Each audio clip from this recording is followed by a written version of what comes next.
Nesta edição, o programa TV Direitos Humanos fala sobre os direitos humanos das mulheres na mídia. Eu, Andréa Trigueiro, e a advogada e professora Carolina Ferraz recebemos a jornalista Patrícia Paixão, mestre e doutora em comunicação, pesquisadora nos campos da mídia, discurso e decolonialidade. Ela também integra o coletivo Intervozes de Comunicação Social. Começa agora o programa TV Direitos Humanos. O TVDH é um projeto da Cátedra Unesco-Unicap de Direitos Humanos Dom Helder Câmara, produzido pelos estudantes de jornalismo do projeto de extensão EduComDH, Educomunicação e Direitos Humanos na Mídia, numa parceria com a Cátedra Luiz Beltrão de Comunicação, o Centro Dom Helder Câmara de Estudos e Ação Social e o Centro de Cultura Luiz Freire.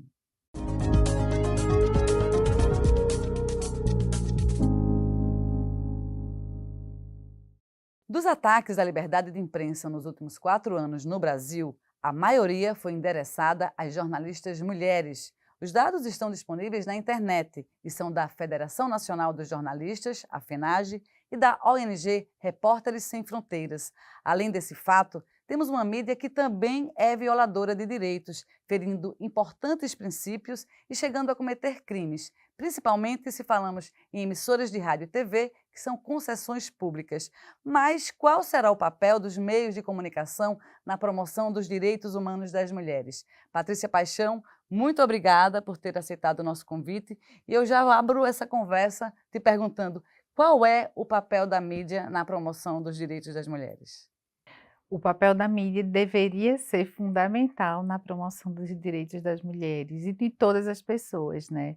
Mas a gente sabe ver e acompanha como a mídia é violadora desses direitos. A gente, para dar um exemplo bem prático, os programas policialescos, é como eles atacam os direitos das mulheres, como esses programas ganham audiência, repercussão e são propagados na mídia, nas redes digitais, né, com grande repercussão também, ou seja, antes eles estavam na radiodifusão e hoje eles ganharam as redes também, e eles ali violam os direitos das mulheres, as mulheres pobres, mulheres de periferias, mulheres negras, e cada vez mais elas são expostas a um vocabulário vulgar, a uma representação totalmente violadora, né, e isso vai minando, a própria organização das mulheres, as lutas, porque é um quando a gente está vivenciando um país que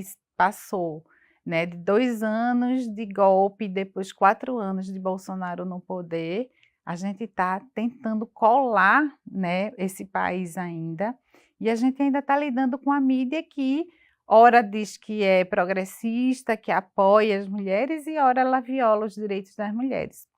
Eu estava vendo recentemente a morte de Rita Lee e com uma folha, eu até printei aqui esse exemplo.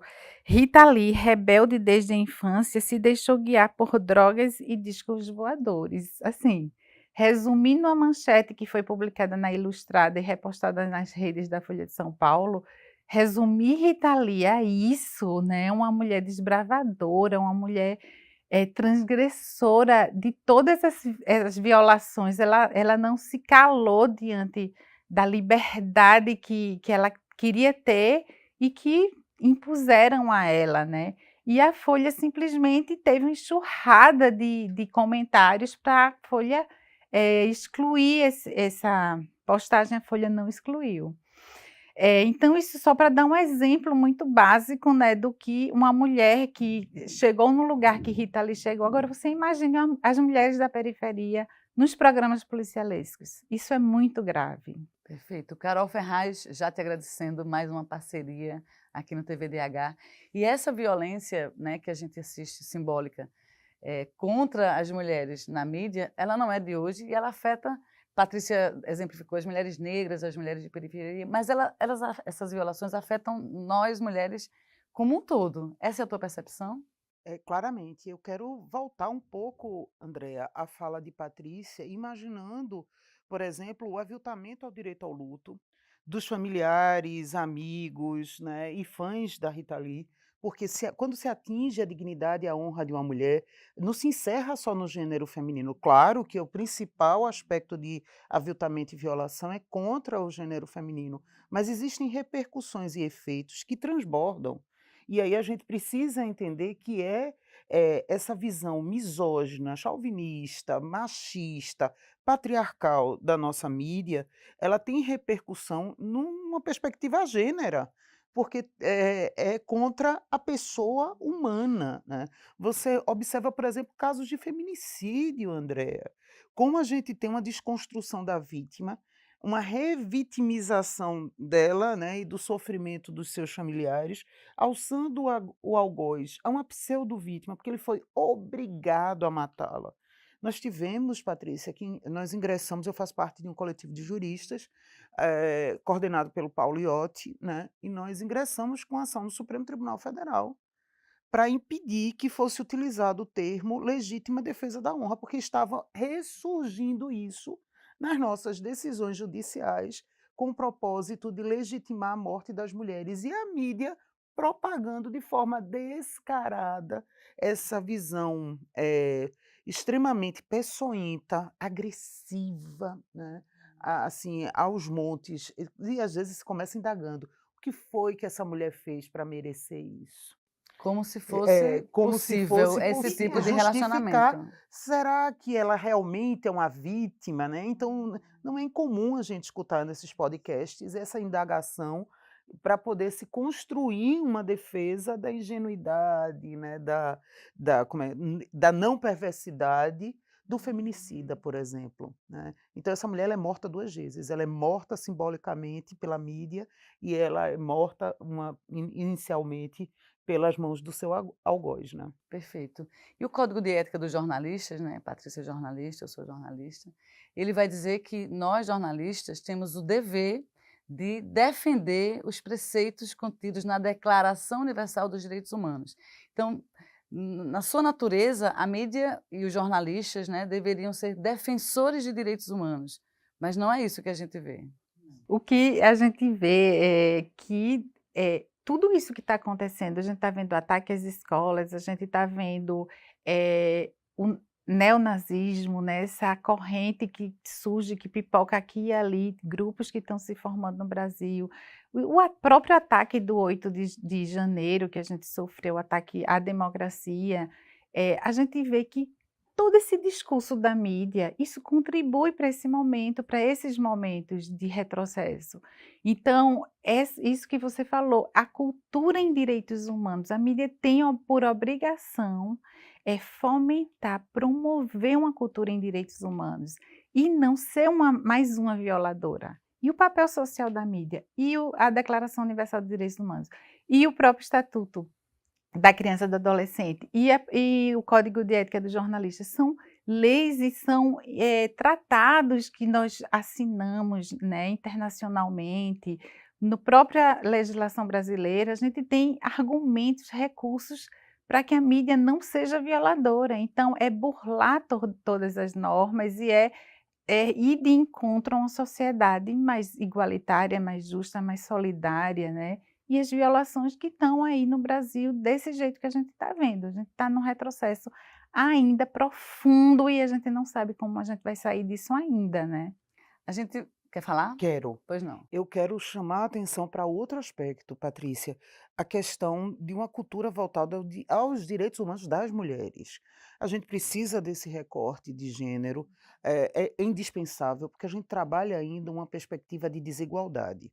A gente não fala entre sujeitos que estão num patamar de igualdade, nem de muito menos equidade, levando em consideração as subjetividades, as distinções de cada gênero.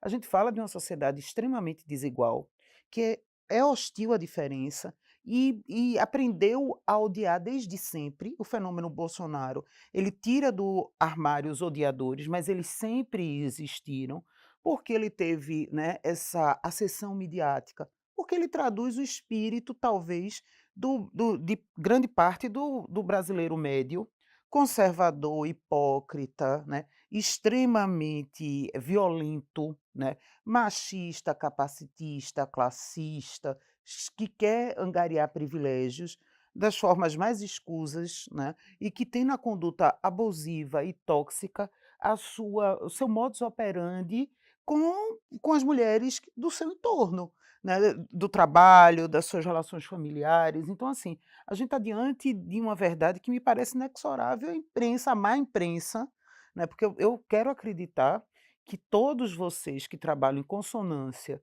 né, com a Convenção para a Eliminação de Todas as Formas de Violência contra Mulheres e Meninas, né, a Convenção da ONU, toda essa questão que nós temos, né, dos tratados internacionais em virtude da cultura dos direitos humanos, fazem um trabalho relevantíssimo à república, à manutenção das instituições democráticas. Mas, é claro, eu sou o corpo estranho aqui, então eu vou acabar apanhando das 2 nessa discussão, mas a gente precisa assumir o papel que a má imprensa, e aí eu faço questão de colocar o má antes da imprensa, né, teve, inclusive no golpe de 2016, contra a única mulher eleita e reeleita nesse país, e contra as instituições democráticas. E me parece que a Folha de São Paulo, a gente tem que ser muito claro aqui, porque a gente não está para esconder absolutamente nada. Diante de tudo que vem praticando, inclusive nos últimos 4 anos, e continua demitindo jornalistas que têm na cultura dos direitos humanos o grande perfil, né, nas suas reportagens e nas suas matérias, me parece que é muito nítido a guinada que a Folha de São Paulo deu, de deixar de ser um órgão de imprensa livre e passar a ser um instrumento a serviço, talvez, de muitos interesses que não são os melhores, nem os mais democráticos, nem os mais transparentes. E a A gente própria precisa encerrar esse bloco. sim, sim.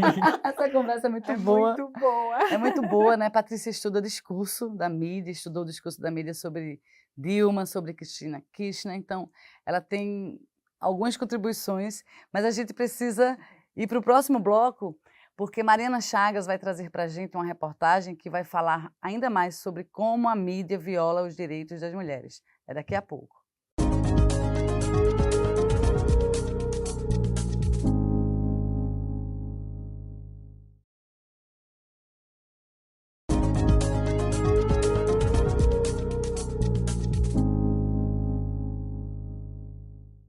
Estamos de volta com o segundo bloco do TVDH, que nesta edição fala sobre os direitos humanos das mulheres na mídia. Para isso, recebemos a jornalista Patrícia Paixão, pesquisadora nos campos da mídia, discurso e decolonialidade, integrante do coletivo Intervozes de Comunicação Social, e a professora e advogada Carolina Ferraz. Bom, agora a gente vai acompanhar a reportagem de Mariana Chagas, que mostra uma abordagem da mídia que não promove os direitos das mulheres. Vamos conferir. Entre as violações dos direitos humanos das mulheres na mídia, podemos citar a hipersexualização, a objetificação e a desumanização das mulheres, a culpabilização das vítimas de violência sexual, a falta de representação e voz das mulheres na mídia, a discriminação baseada em estereótipos de gênero e a violência simbólica e física contra as mulheres. Uma das principais preocupações relacionadas ao direito das mulheres na mídia é a representação adequada e precisa das mulheres em todas as suas diversidades. Historicamente, as mulheres foram retratadas de forma estereotipada, limitando suas possibilidades e reforçando a desigualdade de gênero. A representação equitativa e diversa é fundamental para que as mulheres possam ser vistas e ouvidas de forma justa, com todas as suas realizações, experiências e desafios, retratados de forma autêntica. Essas violações dos direitos humanos das mulheres na mídia têm um impacto profundo na vida das mulheres e na sociedade como um todo. Elas perpetuam a desigualdade de gênero e reforçam a opressão das mulheres em todos os níveis da sociedade, incluindo a política, a economia e a cultura. Ana Veloso é pesquisadora de gênero e mídia e integra o Observatório de Mídia da Universidade Federal de Pernambuco, o OBMídia, e explica como a mulher é retratada nos meios de comunicação. Ela é permeada por contradições. Ao mesmo tempo que as mulheres são apresentadas de forma sensacionalista, espetacular, em alguns programas que exploram a beleza, padrão de beleza, um determinado padrão de beleza, elas também são invisibilizadas quando se trata da defesa dos seus próprios direitos. Há estudos do Dia Mundial da Mulher na Mídia, que vêm sendo feitos há mais de 30 anos, que apontam uma subrepresentação, ou seja, até nos casos em que as matérias tratam da violência contra a mulher, boa parte das fontes que aparecem no noticiário são homens falando. Ana também explica como as mulheres são silenciadas quando os assuntos abordados são racismo e violência sexual, em contraponto ao protagonismo das mulheres. Esses temas, em determinados momentos, eles são silenciados. E as mulheres, como protagonistas dessas notícias, dessas questões sociais fundamentais, elas também são silenciadas. Bom, como a gente viu na matéria, não é? A objetificação, a antecipação da sexualidade das meninas são exemplos de violações lamentáveis, mas a gente tem muitos outros, né? A gente encerrou o bloco anterior com uma conversa aqui pegando fogo e Patrícia Paixão estuda discurso, o discurso da mídia sobre Dilma Rousseff, ex-presidenta, sobre Cristina Kirchner, sobre a própria Janja que a gente, né, tem ouvido. Então eu queria que a gente pudesse conversar um pouco sobre como essas violações se materializam na prática, para que quem assiste a gente possa entender do que realmente a gente está falando quando a gente fala dessas violações. Patrícia, eu interrompi tua palavra no bloco anterior, eu queria que você pudesse dar continuidade ao seu pensamento. Pois é, porque esse assunto realmente é assim, Palpitante. demais. E aí, na verdade, eu estudei no doutorado o discurso de vários presidentes, né, da América Latina, para entender qual é o discurso da mídia em relação aos líderes latino-americanos progressistas. E me surpreendeu na pesquisa quando emergiu o discurso que não era só ideológico, né, em relação a Dilma e Cristina Kirchner, que foram as duas presidentas que eu estudei. E era um discurso de Cristina Kirchner desequilibrada, bipolar, extremamente vaidosa, sempre vinculada a Nestor Kirchner, sempre a viúva de Nestor Kirchner, sempre a viúva que pegou o legado do marido, que recebeu tudo de bandeja, desconsiderando isso, até quando Cristina Kirchner foi reeleita, a primeira mulher, né, a ser reeleita na América Latina, presidente de um país, ela foi tratada desse jeito. E Dilma, essa questão do corpo também, Dilma foi muito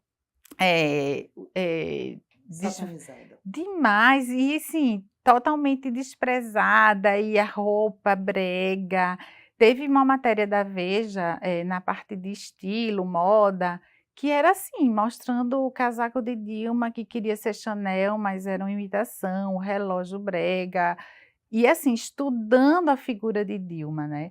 E assim, isso fora dizer que ela era autoritária, que era grosseira, que era estúpida, e sempre pegando falhas de Dilma. E assim, eu estou inclusive atualizando sobre Dilma agora, pesquisando o discurso quando ela está assumindo agora o Banco dos BRICS, porque Dilma gaguejou no primeiro discurso, a manchete, Dilma vai ganhar R$220 mil. A gente não sabe quanto o presidente do Banco Central do Brasil ganha, ninguém fala com o salário do homem. Mas Dilma, ela é alvo porque é incompetente, ela fala, está assumindo um cargo que é demais para uma mulher, demais para ela, isso que está implícito nesse discurso, e sempre assim, o termo isolado. Com a presença de Lula, Dilma toma posse no Banco dos BRICS. Lula, sempre o homem que está ali na retaguarda, que é o guarda-chuva, que é o cara, que é o provedor, né, intelectual de Dilma, né, como se Dilma precisasse disso. Então, esses são discursos que compõem toda essa face que Carol falou, que a gente está falando aqui, dessa misoginia, dessa questão que eu concordo muito com Carol, que é uma violação de direitos humanos geral, mas existe o recorte de gênero, né, que pesa sobre a mulher, que isso a gente não pode desconsiderar, né? Violências que os homens não sofrem na mídia, né, Carol? De jeito nenhum. Ninguém associa nem legitima a figura de um homem à presença de uma mulher. Mas, a todo instante, a mídia incentiva esse discurso do ódio voltado às mulheres, quando necessita da aparência ou da figura masculina para legitimar a postura ou a presença dessa mulher. Mesmo quando esse homem, no caso do Nestor, né, quando esse homem está morto, se faz a ressurreição, ele não está de corpo presente, mas ele está de espírito, porque essa mulher, o que é que a mídia, né, passa? O discurso subliminar. Essa mulher por si só, ela não tem competência, ela está trazendo o legado, ela é meramente uma continuadora, uma regra 3, porque na verdade a entidade masculina existe, está por trás dela. Então a gente precisa combater isso por nós mesmas, é lógico, mas principalmente pelas gerações futuras, pelas jovens mulheres, que elas não devem ter, desde o seu, né, da sua mais tenra infância, colocado à prova suas capacidades, habilidades, expertises. Isso a gente sabe a repercussão, né, Paty, que vai acabar no futuro. A insegurança, a baixa autoestima, a perda do amor próprio, como é desigual o mercado de trabalho para as mulheres, porque nós precisamos, veja o que a imprensa faz, o desserviço que ela pratica conosco. Nós precisamos mostrar que somos competentes pelo menos 2 vezes mais. Primeiro por nós mesmas, para que nós possamos nos habilitar a certos cargos e posições. Segundo, para tirar a vaga, entre aspas, porque ninguém tira a vaga de ninguém, né, mas para ultrapassar uma candidatura masculina. Porque, teoricamente, a candidatura masculina é a preferencial. E isso repercute, de certa forma, na forma como os partidos políticos não nos escolhem ou não abraçam as candidaturas femininas, que nem sempre são feministas, né, diga-se de passagem, porque cumpre a cota partidária de forma mal e porcamente para poder conseguir o financiamento, mas não é o interesse a eleição das mulheres. Nós não falamos de uma sociedade que seja equânime, que seja justa e que acolha as vozes, as lutas e as dores femininas. Eu acho que é muito por aí.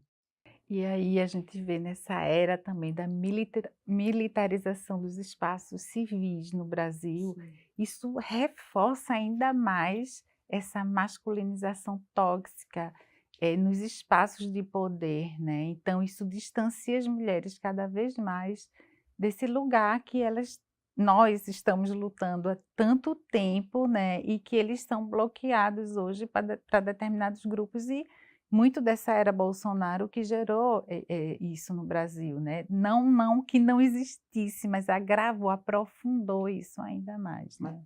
mas eu sei que a gente está correndo, mas só para a gente pontuar um aspecto, é preciso que a gente observe que a mídia, de forma nociva e abusiva, ela gosta do papel das mulheres que podem ser palatáveis ao sabor da misoginia. Veja como a mídia flertou com Michele Bolsonaro, independentemente da conduta absurda, hostil ao feminino e pró-machista que foi adotado pela ex-primeira-dama. Mas a mídia sempre buscou uma positividade quando não, inclusive quando não existia, né, porque, se a gente colocar de cabeça para baixo e buscar algum ponto positivo ali, é de uma complexidade tremenda, porque a gente vai dar num vazio.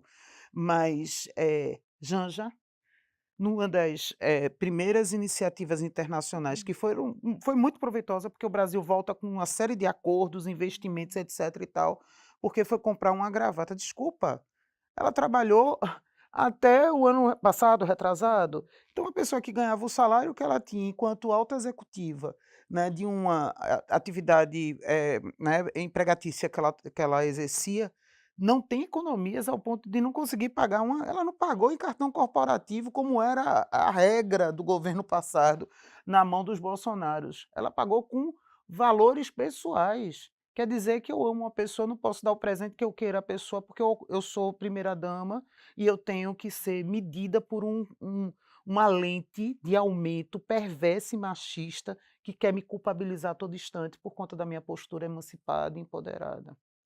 A gente ainda vai continuar essa conversa porque temos 3 blocos pela frente e a gente quer saber, na sua opinião, as mulheres são retratadas na mídia de forma adequada? Essa é a pergunta do quadro Fala Povo com Tiago Cavalcante. É no próximo bloco e a gente volta já.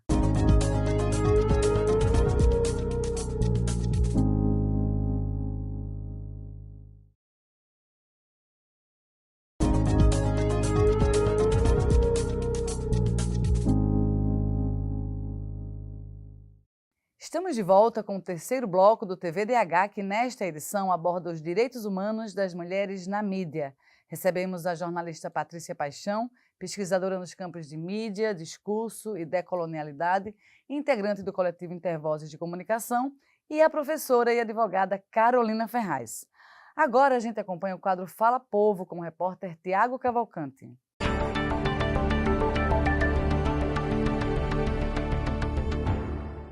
Segundo uma pesquisa da empresa global em comunicação LLYC, as mulheres sofrem com violações na forma que são retratadas na mídia 3 vezes mais que os homens, além de serem 21 vezes mais citadas apenas pelo seu gênero, sem especificação nominal. Matérias e títulos tendenciosos buscam descredibilizar a figura da mulher, reforçando estereótipos patriarcais e machistas. O TVDH veio às ruas saber o que as pessoas pensam sobre isso. Na sua opinião, as mulheres são retratadas de forma adequada na mídia? Por a mídia tradicional ainda ser repleta de homens e feita por homens brancos e cis, a mulher ainda é retratada de uma maneira misógina, tanto como sexo frágil, tanto como uma maneira sexualizada. Eu acho que isso tem que ser muito trabalhado ainda, que vem sendo trabalhado numa mídia mais alternativa, mas que ainda tem muito a evoluir na mídia tradicional. Pelo que eu vejo, não, né? Geralmente tratam como objeto, dá muito valor à questão estética, né? E muitas vezes de maneira vulgar, né? Eu creio que precisamos evoluir muito ainda nisso. Acho que a mídia ainda não trata como deveria. Principalmente a gente vê nos comerciais, sobretudo quando se trata de bebidas alcoólicas. É muito comum a gente ver, né? Então, não posso dizer que essa afirmativa seja realmente uma coisa que a gente, digamos assim, já corrigiu, né? Acho que precisa corrigir muito ainda. E muitas vezes a mídia coloca o papel da mulher que reprovando, recriminando ou até defamando a estrutura da mulher, o corpo da mulher, a mulher em si, entendeu? Eu acho que às vezes a mídia tem muita influência sobre a mulher e muitas vezes usar dessa influência, às vezes negativamente para com a mulher. Bom, depois desse Fala Povo, a gente tem a impressão e a percepção que precisa mesmo falar sobre a violação de direitos humanos das mulheres na mídia, porque nem todo mundo tem essa sensibilização, essa educação midiática que lhe permita essa percepção, essa análise crítica. É assim que vocês percebem também? Qual é a percepção de vocês a respeito desse sentimento de nós mulheres em relação a como a mídia nos exibe, nos mostra? Eu acho que, na verdade, a gente tem que ir lá atrás, nas profundezas da nossa própria colonização, né? E enxergar ali, né? Quando eu fiz essa pesquisa de doutorado sobre o discurso da mídia em relação aos líderes da América Latina, eu acabei me debruçando muito sobre os processos de colonização nossos, da América Latina como um todo, mas aqui no Brasil em especial, a gente via como as mulheres, elas eram exploradas sexualmente, as mulheres indígenas que eram amas de leite, que eram exploradas de trabalhar exaustivamente como animais, e as mulheres escravizadas que vieram, elas eram também para abanar as donas dos engenhos, as donas de casa, né, da casa grande. E essa exploração vem daí. E as mulheres que eram da casa grande, mulheres dos senhores, elas também eram mulheres que enfeitavam os salões. Elas não tinham voz, elas também não tinham, elas tinham uma vida privilegiada, mas com o papel feminino da mulher era totalmente anulado. Então, a gente é constituído por todas essa formação nossa, né? A gente viu como ali os jesuítas vieram impor também uma religião que vinha de encontro a todo o misticismo, a toda a religiosidade que sim, que já existia aqui para os povos indígenas, as pessoas que vieram escravizadas também, negros e negras. Então, toda essa constituição se reflete também nessa mídia que se constituiu nesse estado de coisas, né? Então, essa mídia, ela vem completamente recheada com esse discurso da Casa Grande. E quando a gente fala de discurso, discurso é uma prática, prevê a prática. Então, não é só o discurso, é o discurso que é uma prática também. Então, todo esse discurso que hoje reverbera, que a gente vê na própria mídia é o discurso da Casa Grande, é o discurso dos colonizadores, é o discurso das elites, é o discurso que se perpetua hoje. Então, é muito difícil. A gente teve agora, você citou no início, aqui o próprio discurso de Bolsonaro, dos bolsonaristas contra mulheres jornalistas. Isso não cola, assim, não promove mudanças substanciais em relação à mídia, à prática, ao discurso da mídia, quando vai cobrir, quando vai referenciar mulheres. Por exemplo, a Folha de São Paulo sofreu, mulheres da Folha sofreram com o discurso violento de Bolsonaro, mas eles fizeram contra a Rita Lee uma manchete desse nível, quando Rita Lee faleceu recentemente, e deu essa manchete ridícula que eu mencionei lá no início. Então, é muito complicado. A gente tem realmente que investir numa transformação da mídia como um todo, numa regulamentação. A gente fala muito da regulamentação das redes digitais, mas a gente tem pendente ainda a regulamentação da radiodifusão no Brasil. Então, tudo isso perpassa essa questão de como a mídia retrata a mulher, sabe? Patrícia fala do aspecto jurídico. Eu imagino que na cabeça de Carol você tem um triplex aí montado para falar, mas se você puder falar das questões jurídicas. A minha impressão é que as leis são feitas pelos homens em benefício deles. Na radiodifusão não é diferente. A gente tem muitos parlamentares com mandato que são donos de veículos de comunicação, a gente tem nos cargos de poder muitos homens ainda. A legislação é machista, Carol? Ela é reflexo da ausência feminina e mais de uma participação efetivamente feminista numa transformação de uma percepção do feminino, né? Nós temos ainda uma bancada diminuta no Congresso, né? Ampliamos um pouco em comparação com o Congresso anterior, se eu não me engano, 2%, né? Em média isso de aumento, 17%, acho que agora, contra 15% da gestão anterior, do Congresso anterior. Mas isso não se traduz, evidentemente, na qualidade de uma legislação em favor da equidade de gênero. É só a gente lembrar que a maior parte das concessões, como você bem frisou, elas são destinadas a homens e aos seus conglomerados comunicacionais. Então é sempre a voz masculina, a escrita masculina, a percepção masculina do outro. Veja quando a gente consegue furar, por exemplo, através de podcasts de mulheres pretas, né, transfeministas, como é razoavelmente exitoso esse trabalho de sensibilização. E como as rádios comunitárias, que eu amo, de paixão. E aqui em Pernambuco nós temos um exemplo fantástico, que é de uma resistência linda da Mãe Bete de Oxum. E como é importante, né, essa visão feminista e popular e democrática da comunicação, pelo viés sempre das mulheres. Muito bom, a gente vai para o próximo bloco, porque tem o quadro Educar para os Direitos Humanos. É quando as nossas convidadas respondem a uma pergunta feita por você, que acompanha o nosso programa. A gente volta daqui a pouco.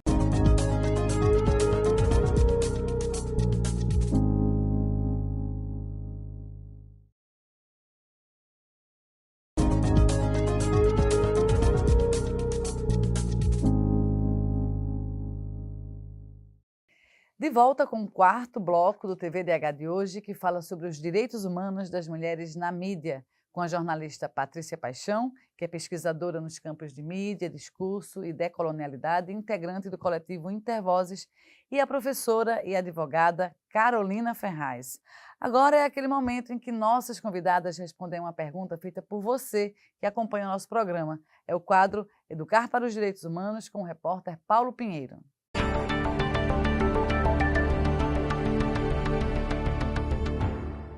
Segundo um estudo Mulheres Sem Nome, realizado pela LICI em 2022, as menções explícitas de gênero são 2 vezes mais frequentes quando as personagens são mulheres, em comparação aos homens. O estudo ainda revela que quando o tema é violência, as mulheres são citadas 3 vezes mais que os homens. Quando o assunto é assédio, essas personagens são citadas 2 vezes mais. O estudo ainda alerta para a sensibilidade da produção jornalística quando retratam essas personagens. Sobre este assunto, a estudante Elaine Oliveira tem uma pergunta para o TVDH. Olá, eu me chamo Elaine Oliveira, sou estudante de jornalismo. Eu gostaria de saber o que as mulheres comuns podem fazer para denunciar quando a mídia não respeita os seus direitos. A gente agradece a pergunta de Elaine Ferreira. E aí, gente, o que é que as mulheres comuns podem fazer para denunciar quando há violação de direitos humanos na mídia? Carol. Inicialmente, a gente precisa apontar iniciativas dos Ministérios Públicos Estaduais nesse acolhimento de denúncias. O Ministério Público de Pernambuco tem uma campanha Palavras Sem Poder, né, que é muito importante, pode ser feito inclusive no próprio site do Ministério Público, fazendo denúncia da força dessas matérias que são misóginas, capacitistas, homotransfóbicas, né, e aí isso é bastante importante.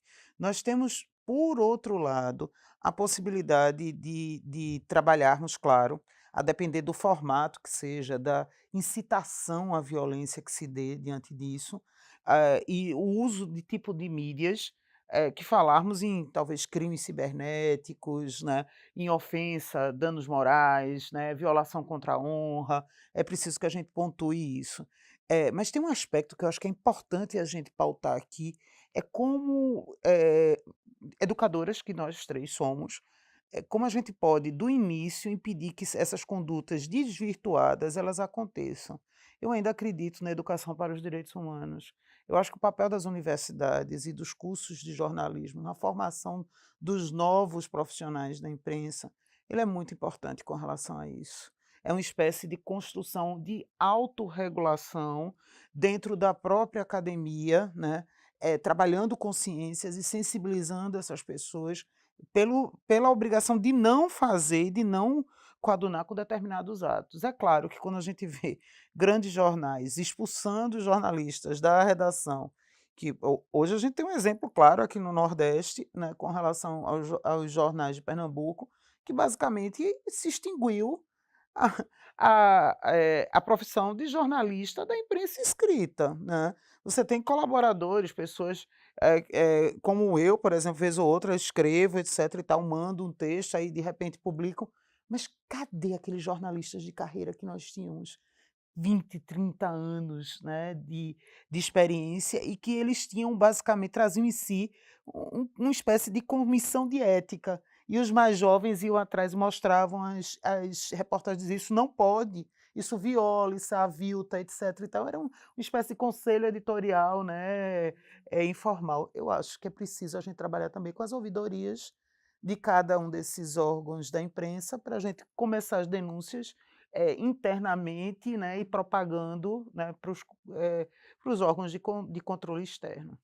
Patrícia, você foi presidenta da Comissão de Ética do Sindicato dos Jornalistas, esteve na comissão como integrante em outras vezes, esteve na criação desse Palavras Sem Poder que Carol mencionou, e aí a Comissão de Ética também é um lugar de possíveis denúncias dessas violações de direitos humanos na mídia. Importantíssimo, sim. E quando a gente não entende o papel da comissão de ética de um sindicato, a gente não dá tanto valor. E ao fazer parte, nós duas fomos juntas, né, contemporâneas. Exatamente, nessa luta.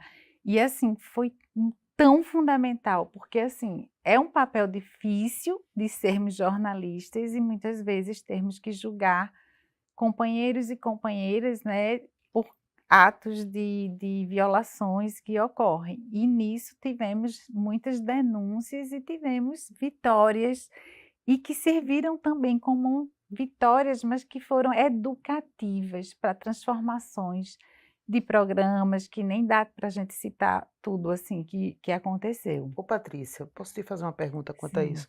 Mas ao invés da gente sentir culpa por julgar colegas que transgrediram atividades, eles não são eles que são os culpados, que devem sentir culpa por sermos obrigados a estarmos numa posição de julgadores. Exato. Mas você não imagina a pressão que a gente sofria de próprios colegas nossos que estavam, vocês vão fazer isso mesmo, vocês vão julgar, vocês vão levar adiante. Vocês vão condenar, vocês têm provas, vocês estão seguras. Vocês podem ser acionadas pela justiça comum. Existia pressão assim, de várias áreas, né, fora do sindicato, logicamente, e que a gente teve que enfrentar. Mas essa realidade brasileira que O a espírito gente... de corpo predominando para Pois é. silenciar as punições de quem agiu em desconformidade com a atividade profissional. Exato. E também tinha casos de profissionais, jornalistas sofrerem violações também, que a Claro, gente claro. também defendia, né. Mas uma parceria que foi fundamental, você falou do Palavras Têm Poder, foi justamente com o Ministério Público. Se um programa policialesco, por exemplo, que você vai denunciar, ele é de uma emissora de rede, de uma emissora que não é local, é mais pertinente ir ao Ministério Público Federal. Quando é local, né, ir ao Ministério Público Estadual. E a gente teve parcerias, inclusive, de ter um trabalho educativo. A gente criou um seminário com parceria da Católica para justamente discutir essas violações pela mídia, como a mídia pode melhorar seu comportamento. Cumprindo o seu papel social. Exatamente. Nem foi um termo de ajustamento de conduta, mas foi mesmo de educar, de estar ali, de trocar, de dizer, errou, como a gente pode reparar e, ao mesmo tempo, promover os direitos humanos, sabe? Porque a reparação, ela é fundamental.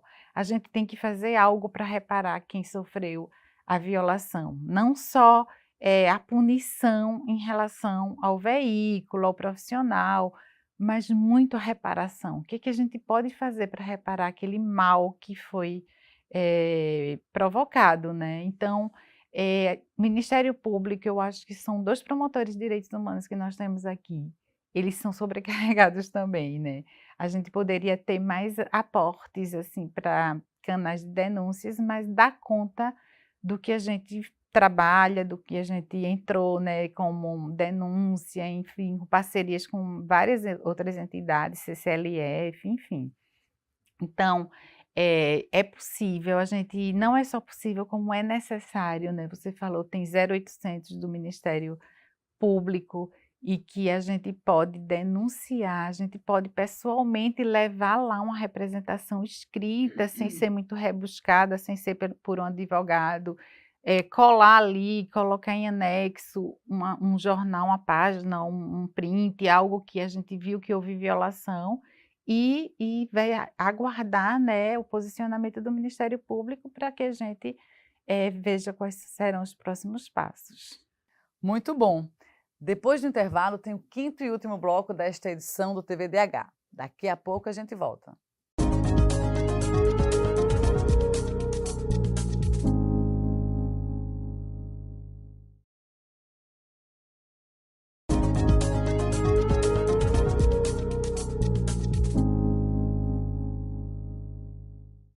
Chegamos ao 5º e último bloco do programa TVDH, que nesta edição traz como tema os direitos humanos das mulheres na mídia. Contamos com a participação da jornalista Patrícia Paixão, que é pesquisadora nos campos da mídia, discurso e decolonialidade, integra o coletivo Intervozes de Comunicação, e da professora, advogada, pesquisadora Carol Ferraz. Bom, a gente falou sobre muitos temas, né, nos blocos anteriores, e aí, para fechar o programa, a gente vai conversar um pouco sobre a reparação, né, que foi um tema que surgiu aí no final do último bloco, porque a gente está falando de 2 grupos de mulheres, quando a gente fala de violação de direitos humanos das mulheres na mídia. A gente tem as mulheres que são jornalistas e têm sua liberdade de imprensa, de expressão violados, e outros direitos também, né? E a gente tem uma mídia que viola os direitos das mulheres. E Patrícia trouxe para a gente esse debate da reparação. E a gente volta, Carol, contigo, o quanto essa reparação ela é necessária, é uma questão de justiça. É necessária, é indispensável, mas a gente precisa entender que ela, primeiro, não é um instrumento de vingança, né? Como muitas vezes a própria imprensa quer se colocar na posição de vítima. Segundo, como muitas vezes ela é insuficiente para construir na vítima uma ideia de acolhimento do dano sofrido. Então, veja, como é que a gente pode mensurar uma indenização à família, né, da Rita Lee, depois de uma matéria, né, de capa tão perversa quanto essa da Folha Ilustrada. Não há, se a gente for analisar, não existe dinheiro no Banco Central do Brasil capaz de gerar aos familiares enlutados uma sensação, né, de ai, nós estamos, né, satisfeitos com a reparação. Então a gente tem que causar ao ofensor um prejuízo financeiro para que muitas vezes ele sinta o baque. Isso pode ser até com ações de boicote, né? A sociedade civil se organiza vez ou outra para isso, e uma retratação. A retratação aqui, me parece posta dessa maneira, ela acaba sendo muitas vezes o principal intuito de uma ação reparatória. Lógico, o dano moral ele pode ser auferido e mensurado financeiramente, isso serve para terapias, para um acolhimento à vítima de outra envergadura. Com relação às mulheres, urge uma ação reguladora legislativa, por exemplo, a mulher na imprensa, para que ela possa ter tanto esse dano moral, como ela possa ser blindada profissionalmente, para que ela não sofra novas perseguições. É nítido, por exemplo, as jornalistas que sofreram ataques, né, do Bolsonaro, elas passaram por um período de ostracismo. Ao invés de elas serem amparadas, elas foram sumindo, né, nas suas atividades profissionais. Acho que é bem por aí, Andréa, que a gente precisa se preocupar, alardear sempre, não silenciar nunca e buscar sempre a efetividade desses direitos para que não haja uma imprensa livre na sua má expressão e na possibilidade de fogo e de vícios e de danos irreparáveis. Perfeito. Patrícia, uma coisa que a gente fala muito, né, quem trabalha com mídia, discurso, direitos humanos, etc., é que a liberdade de expressão não me dá o direito de ter um discurso de ódio, não me dá o direito de ter um discurso LGBT-fóbico, um discurso racista. É por aí, é brigar por um discurso promotor de direitos humanos ao invés de um discurso violador? Na tua opinião, o que é que você pensa? Exatamente, e assim, a gente isso também é algo novo no Brasil, ninguém falava muito em liberdade de expressão, a não ser os grupos de direitos humanos, de direito humano à comunicação, e aí, de repente, nessa era bolsonarista, o discurso da liberdade de expressão tomou corpo, assim, ganhou as plataformas, as conversas, justamente para justificar a violação de direitos humanos, né? Eu posso tudo em nome da minha liberdade de expressão. E a gente sabe que os direitos eles são indivisíveis. A liberdade de expressão é um direito humano, mas que tem limites, você não pode violar. Existem as leis que vão limitar a sua liberdade de expressão. Não é um direito absoluto como nenhum direito. E algo que eu também queria falar sobre a reparação é que, às vezes, a gente teve um caso na comissão de ética de uma mulher, Diana, que era flanelinha e que ela foi morta a pauladas por um companheiro, enfim, e ela foi estampada na capa do Aqui-PE com a genitália à mostra e nós encampamos essa luta com o Ministério Público. Diana não tinha mais família, não tinha ninguém, era uma moradora de rua. Mas o dano coletivo a todo feminino precisa ser A trabalhado. gente lutou no Ministério Público, junto com o Ministério Público, para o Aqui-PE e o Grupo Diário de Pernambuco, que era o braço, né? Aqui-PE era o braço do Diário, justamente porque o dano foi coletivo. Então, a gente precisava de uma reparação coletiva. Então, a gente conseguiu que 5 matérias fossem produzidas pelo Aqui-PE, falando sobre direitos humanos, sobre feminismo, direitos das mulheres, sobre o que é misoginia, né?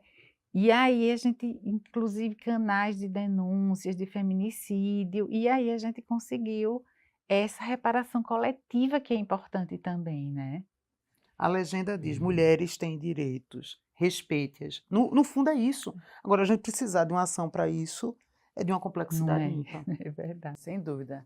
Patrícia Paixão, professora, pesquisadora, defensora de direitos humanos, muito obrigada por tua presença, por tuas contribuições.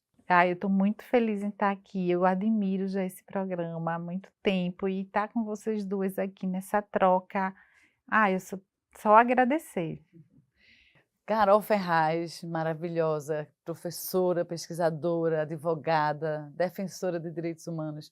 Muito obrigada pela presença mais uma vez aqui no programa. Gratidão, universo, por viver no mesmo tempo que você, Andréa Trigueiro, essa pessoa que eu admiro profundamente. Gratidão por ter agora conhecido Patrícia, né, e poder também abraçá-la e, né, transbordar no exercício de um feminismo cada vez mais inclusivo. Muito Com obrigada. certeza. Obrigada também. O TVDH é um projeto da Cátedra Unesco Unicap de Direitos Humanos Dom Helder Câmara, produzido pelos estudantes de jornalismo do projeto de extensão EducomDH, Educomunicação e Direitos Humanos na Mídia, numa parceria com a Cátedra Luiz Beltrão de Comunicação, o Centro Dom Helder Câmara de Estudos e Ação Social e o Centro de Cultura Luiz Freire. Acompanhe a gente nas redes sociais, @programa tvdh.unicap e nos nossos canais do YouTube. Até a próxima!